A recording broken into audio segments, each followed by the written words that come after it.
Naiinis ang bata sa alaga niyang pusa.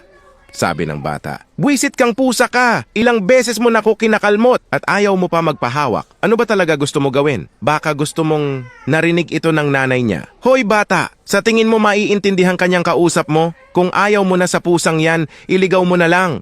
Sumagot yung bata, "Sige nay, ililigaw ko na lang to sa malayo. Ayaw ko na makita ang pusang to." Naglakad ang bata, dala-dala ang alaga niyang pusa para iligaw ito sa malayong lugar. Sabi ng bata sa pusa, "Dito na kita ililigaw at sigurado akong hindi ka na makakauwi dahil sobrang layo nito."